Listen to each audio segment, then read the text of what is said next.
can't tell you how privileged I feel to be able to share this time of year with this community.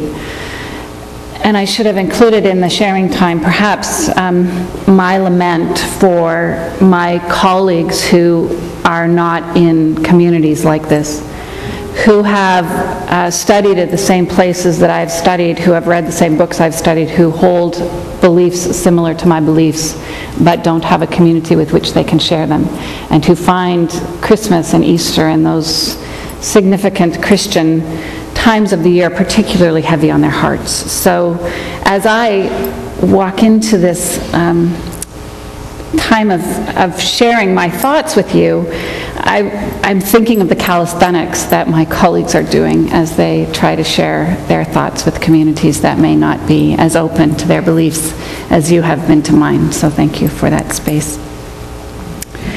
This Sunday is actually the Sunday in the season that many of them will be reading about the Magnificat and the celebration and conversation between Mary and Elizabeth about new birth that was going to happen for each of them, and how that new birth would be a time of change, a righting of wrongs, a toppling of empires, although if you read it closely it seems almost that one is going to start taking over the other instead of there being an equal sharing. But it's a time when those two women in the story celebrate that they are about to bring into the world the potential for change, for new life, for a new world within the birth of that child. And I spoke of that briefly sometime this week, whether it was the longest night or last Sunday, I can't remember. But it is about that potential that each of us has that story circles around. And of course, in that telling, it's the traditional retelling of the coming of Jesus into the world as the exclusive potential for change. And we have recognized that each one of you born into this world brings that potential into it, and that you carry it even now in your hearts. Last week I spoke about three difficult situations in an attempt to talk about the idea of suffering in the world and how we get our heads around it. And the reading that Randy shared with you, you may have recognized, because each Christmas I usually choose it as a song to sing, because it speaks to me so truly about what Christmas is in our lives. And those three stories that I shared last week, not stories in the terms of fables, but stories as in truths that are unfolding in our lives right now. The story of Teresa Spence that Ruth raised in our sharing time, and the tragic realities of the relationships that they have had with governments of Canada and the British Empire that have left them in fragmented and broken relationships with all of us, as we are the treaty people now on the other side of that conversation with them. I shared also with you, we spoke briefly about the tragedy in Newtown, and came to an understanding about the theology as it pertains to young children, the understanding of suffering. And then the traumatic film footage that was taken undercover at the pork farm in Manitoba. And those three things we wove together. And then we spoke in small groups amongst ourselves about how we deal with those kinds of things and what we can offer into that space.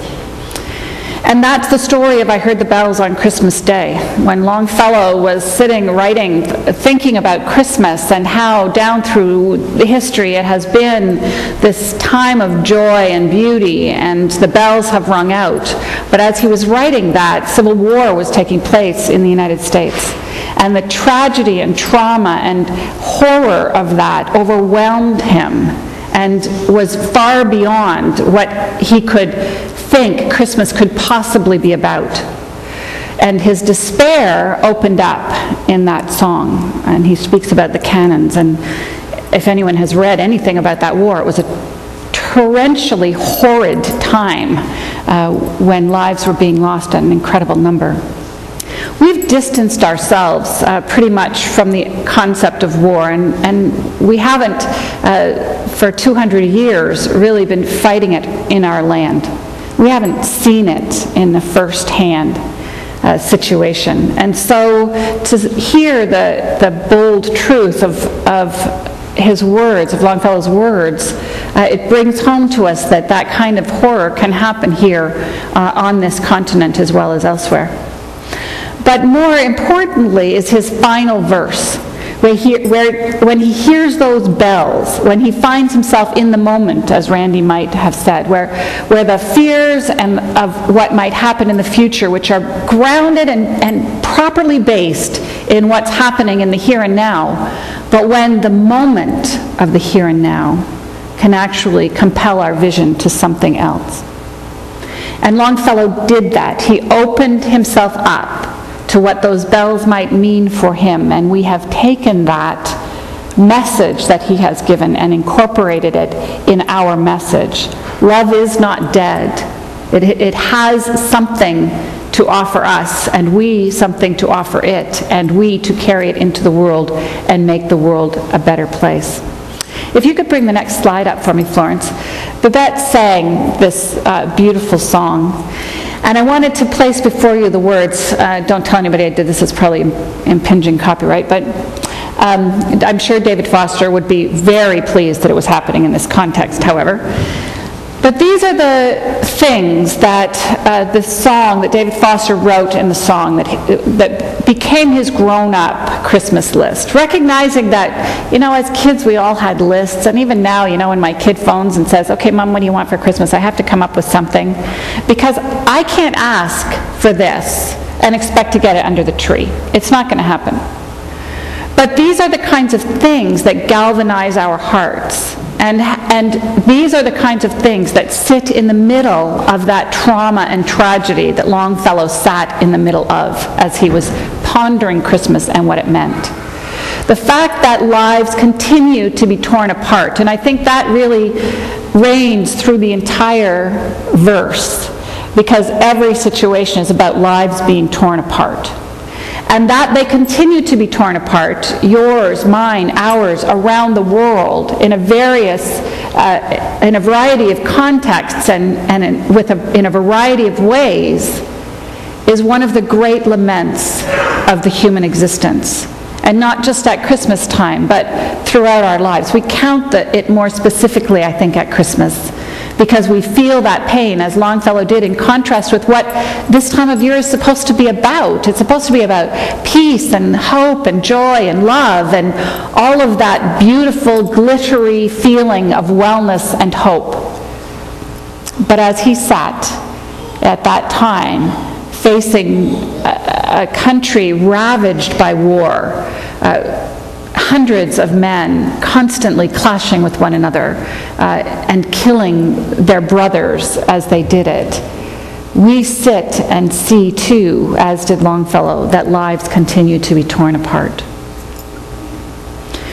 Lives are torn apart in our personal relationships when we don't offer ourselves fully, open ourselves completely, and when we continue to, as we all do, ride out stories that we learned as children.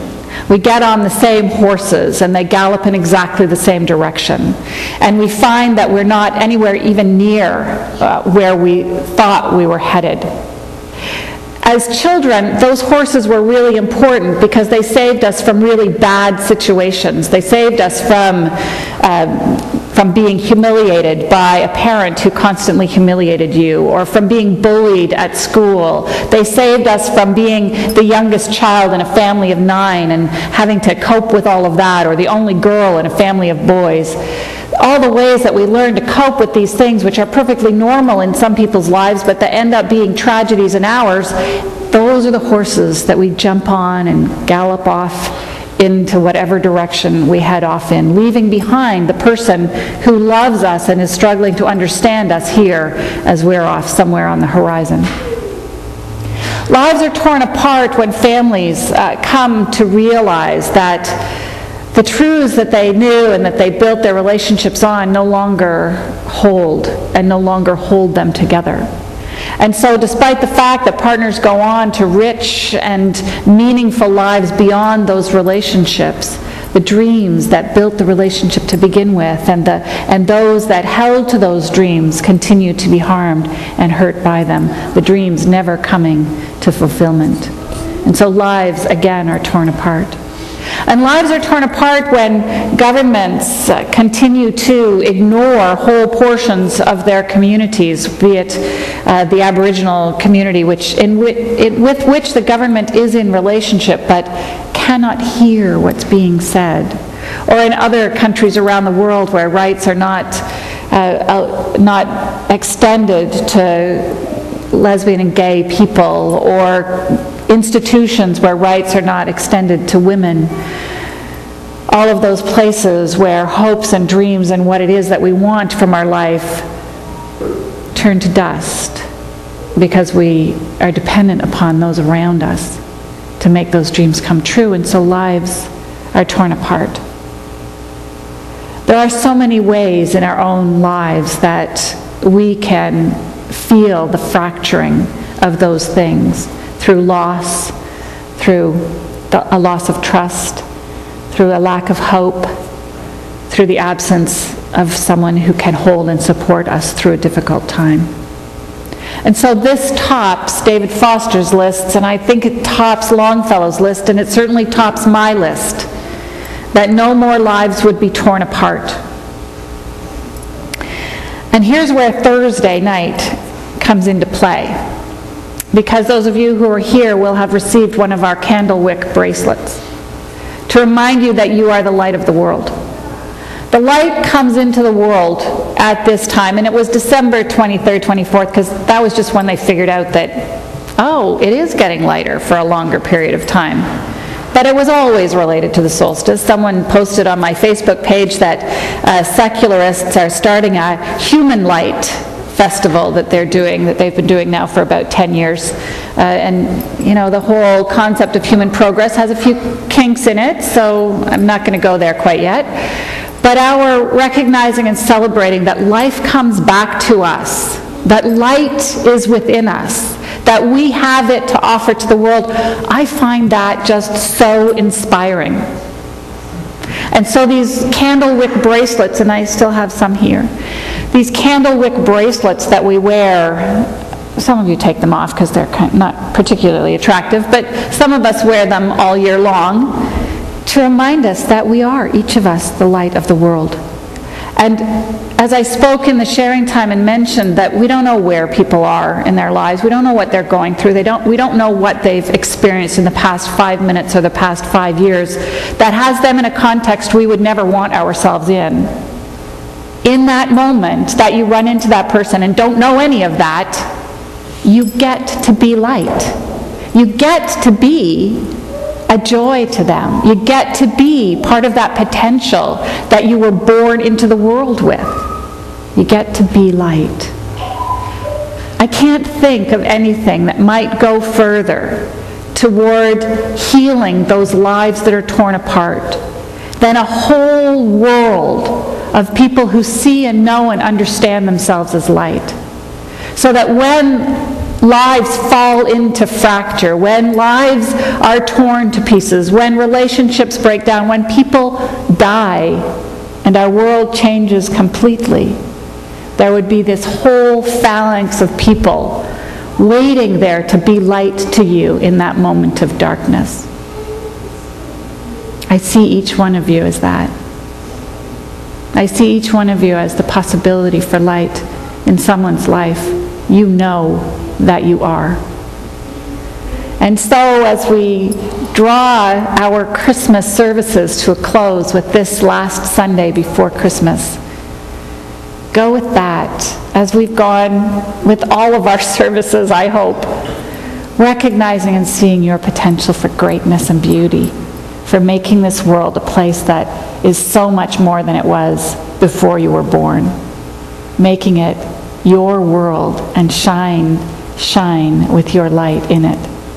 It's a gift you have to give, and it's one that David Foster knew was terribly needed, one that Longfellow knew we longed for, and one that I know you are up to giving this year. Be light. Amen.